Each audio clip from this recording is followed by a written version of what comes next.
Assalamualaikum warahmatullahi wabarakatuh. Kami di sini dari kelompok 4 akan menjelaskan tentang menentukan sumber data. Pengertian dari sumber data tersendiri dalam penelitian ialah subjek dari mana data diperoleh. Apabila peneliti menggunakan kuesioner atau wawancara dalam pengumpulan datanya, maka sumber data disebut responden, yaitu orang yang merespon atau menjawab pertanyaan peneliti, baik pertanyaan tertulis ataupun lisan. Untuk klasifikasi sumber data dilihat dari subjek di mana data menempel, yaitu person, place, atau paper. Terus untuk 3 jenis penelitian dilihat dari hubungannya dengan cangkupan wilayah sumber data yang dijadikan sebagai subjek peneliti, yaitu ada 3: peneliti populasi, penelitian sampel, penelitian kasus. Nah, untuk yang penelitian ini populasi ialah keseluruhan subjek penelitian apabila seseorang ingin meneliti semua elemen yang ada dalam wilayah penelitian.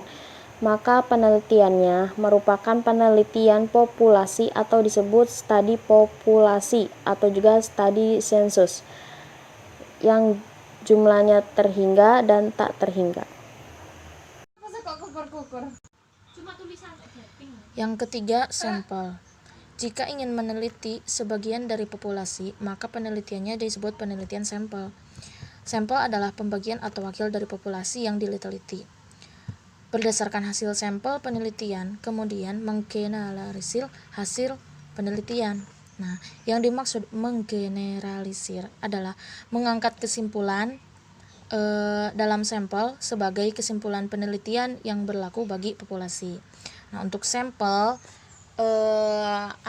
bisa dilaksanakan ketika apabila keadaan subjek dalam populasi benar-benar homogen, karena apabila tidak homogen itu maka kesimpulannya tidak boleh diberlakukan bagi seluruh populasi.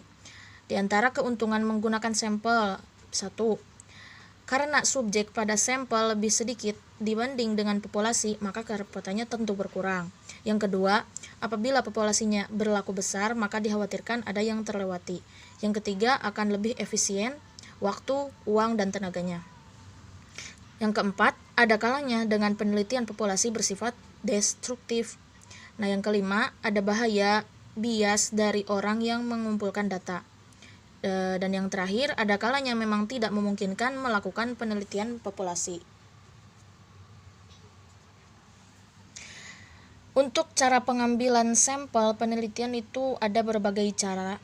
Di antaranya 1. Sampel random, 2. Sampel berstrata, yang ketiga sampel wilayah, yang keempat sampel proporsi, yang kelima sampel bertujuan, yang keenam sampel kuota atau kuota sampel, yang ketujuh sampel kelompok atau cluster sampel, yang kedelapan sampel kembar atau double sampel. Nah, jadi untuk kalian jika untuk mau membuat sampel itu cara-caranya bisa seperti yang di atas. Oke. Yang terakhir penelitian kasus.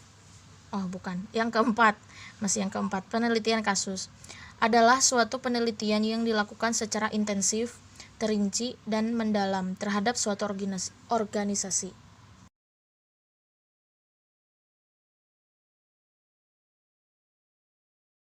Selanjutnya ditinjau dari wilayahnya, maka penelitian kasus hanya meliputi daerah atau subjek yang sempit. Tetapi ditinjau dari sifat penelitiannya, maka penelitian kasus lebih mendalam. Contoh penelitian populasi.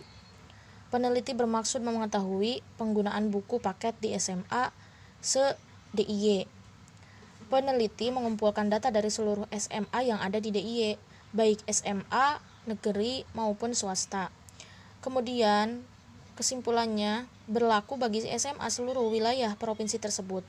Contoh penelitian sampel peneliti bermaksud mengetahui penggunaan buku paket di SMA se-DIY. Berhubung keterbatasan tenaga, waktu, dan dana, maka peneliti mengumpulkan data dari beberapa SMA di setiap kabupaten dan kota madya. Ada yang negeri berstatus disamakan, diakui, terdaftar dengan mempertimbangkan pula besar kecilnya sekolah. Kemudian kesimpulan yang dihasilkan dari peneliti ini berlaku bagi seluruh SMA di DIY.